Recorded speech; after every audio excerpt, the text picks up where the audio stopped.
سڵاو و ڕێز بینەرانی ئازیز، هیوادارم لە هەرجەیەکی لەم جیهانەدان هەر لە خۆشی و سەلامەتیدا بن.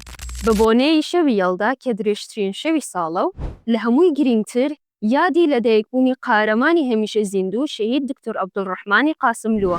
پڕ بە خۆشەویستیەکی زۆرەوە ئەم شەوەتان پیرۆز بێت. هیوادارم ئەم شەوە ببێتە مایەی خۆشحاڵی و سەلامەتی هەموو لایەکمان. دووبارە شەوی یەڵداتان پیرۆز بێت. هەر بەو بۆنەیەوە ڕێکخراوی یەکێتی لاوانی حیزبی دموکراتی کوردستانی ئێران مەراسمێکی پڕ لە شادی و هەڵپەڕکێ و سرود و شێعریان ئامادە کردووە. هیوادارم تا کۆتایی ڤیدیۆکە بینێر بن.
بۆ ڕێزگرتن لە گیانی پاکی سەرجەم شەهیدانی کورد و کوردستان چەند ساتێک بێدەنگ ڕادەوەستین.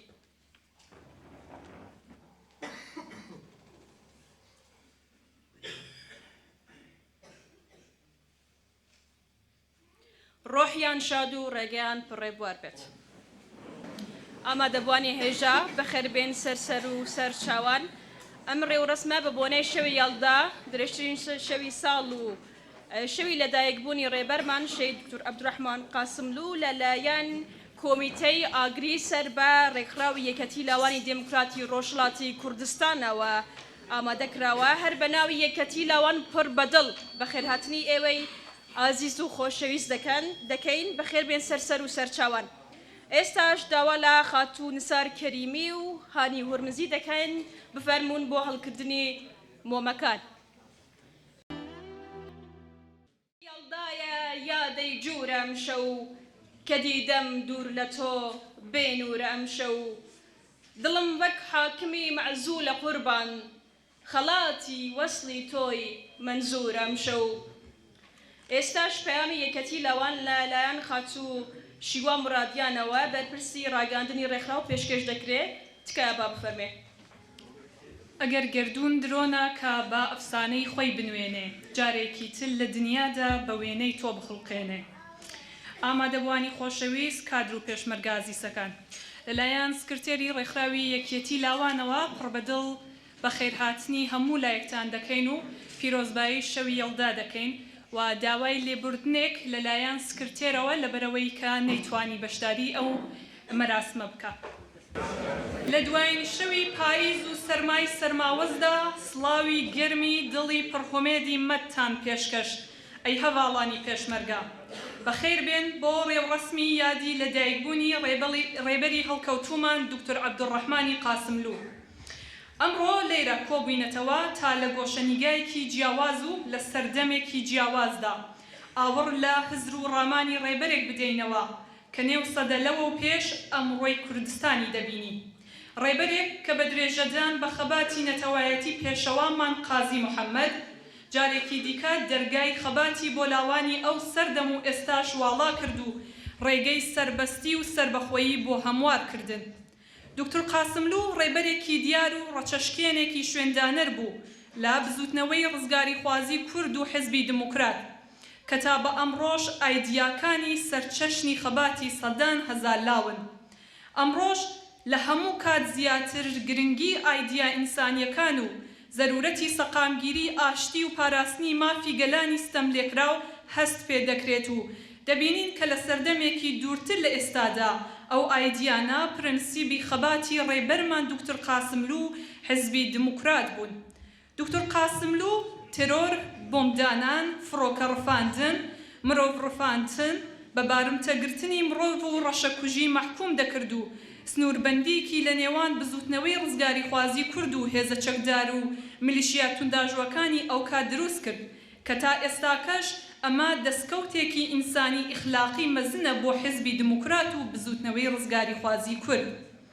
جێ ئاماژەیە کە لە بەرامبەر هەموو ئایدیا ئینسانی و بەرزانەی کە دکتۆر قاسملو نەهادینەی کردن، دنیابینی و مەزنی خوازی لایەنی دژبەریشمان دەبینین. ئەم ڕۆژانە ئایدیا نامرۆڤانە و ترۆریستی کۆماری ئیسلامی ڕۆژ بە ڕۆژ لە ناوخۆ دەرەوەی سنوورەکانی بەرەو دواوە دەچنەوە و هەردەم لە شکستن. کۆماری ئیسلامی ئەگەر کەڵکاواژۆ لە ئاشتی خوازی کورد و دکتۆر قاسملوی وەرگرد و بە فێڵ و تەڵەکە دکتۆر قاسملوی لێ ئەستاندین، بەڵام بیر و هزری قاسملو چرای ڕێگای تێکۆشانمانە. سپاس بۆ خاتۆ شیوا مرادیان. سرودێک لە ژێر ناوی ئەی قاسملو لەلایەن گروپی یاڵداوە بە سەرپەرستی دیژلە قوبایی ئامادەکراوە و پێشکەشتان دەکرێت تکایە با بفەرمون.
قاسملو زامی ساڕێژ نەبووی سەر دڵی مێژووە برینی ئاسمانێک ئەندێشە و هاواری سەدەیەکی پڕچەوسانەوەیە بۆ پساندنی کۆت و بەندەکان برینێک کە ساڕێژ نابێتەوە هەتا تۆزی سەرڕوومەتی ئاڵای شەکەوەی کوردستانی بەرنەکەوێ تا کوردستان سەر نەکەوێ قاسملو ئاوێنەیەکی بێگەردە هەر هەمومان بەبێ خەوشی ڕوخساری خۆمان و مێژوو و ڕوخساری ئێستا و داهاتوومانی تێدا دەبینین ئاوێنەیەک کە دوژمنان لە ناخیدا ڕوخساری خۆیان دیتبوو زانی بوویان چەندە چەپەڵ و قێزەونن بۆیە بە خۆیان لەبەر نەگرت و هاتن زوو بەردیان تێگرت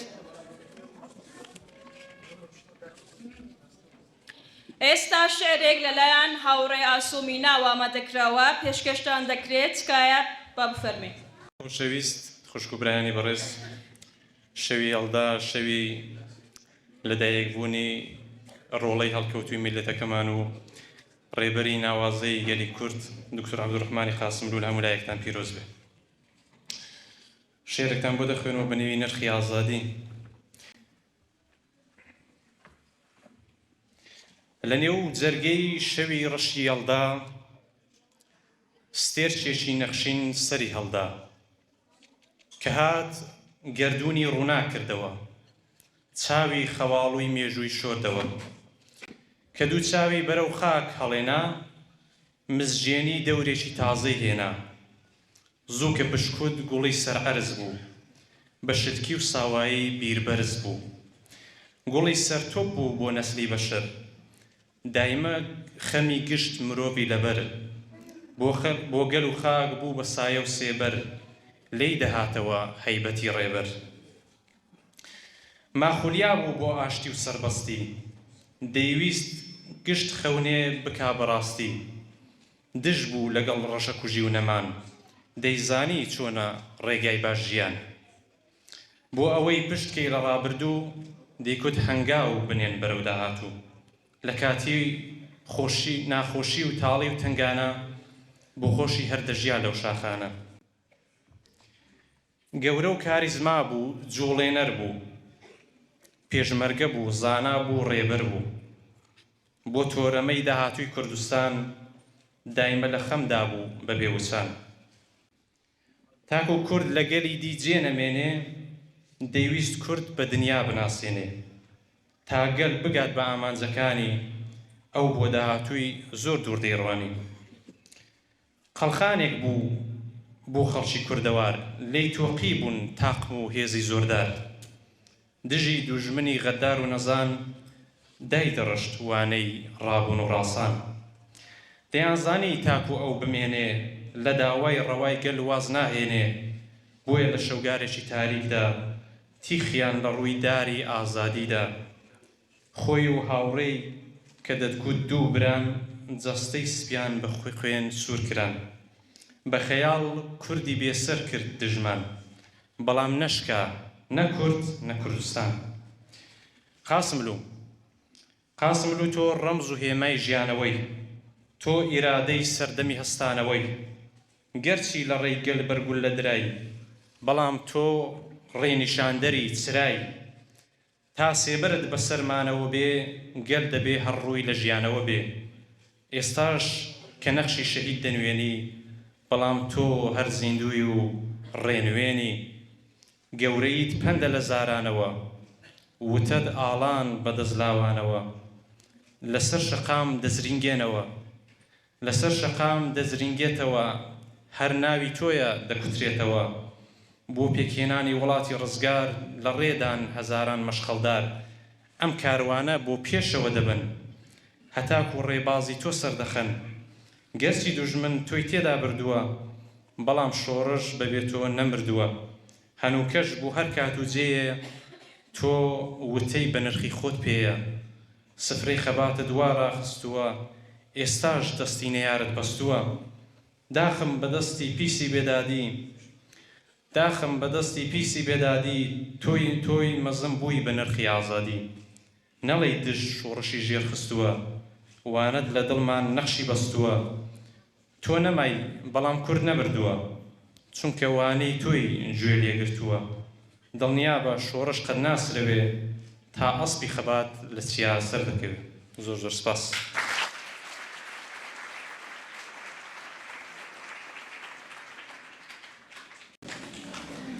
سپاس بۆ کاک شارۆخ حەسەن زادە. ئێستاش گروپی هەڵپەرکەی یەڵدا بە چەند دیلانێک ڕێوڕسمەکەمان زیاتر دەڕازێننەوە تکایە با بفەرموون.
سپاس بۆ گروپە جوانەکەی یەڵدا.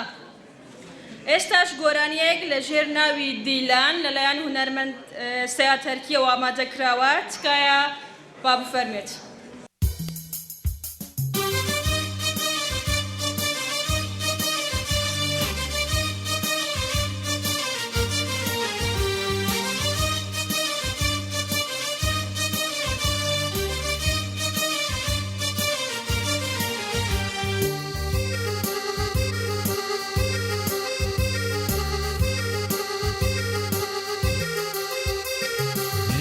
Çavi mende var var ana buhari ageru işi şu elem sermeda dmari esri çavi mende var var ana buhari ageru işi şu elem sermeda dmari mecbur ne gut baver ne düşmen ve guri hari mecbur ne gut baver ne düşmen ve guri hari dinan dinan ve dinan sevra dinan sevradına dinan dinan vay dinana sevradına dinan dinan vay dinana sevradına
سپاس بۆ هونەرمەند سەیاتەرکی.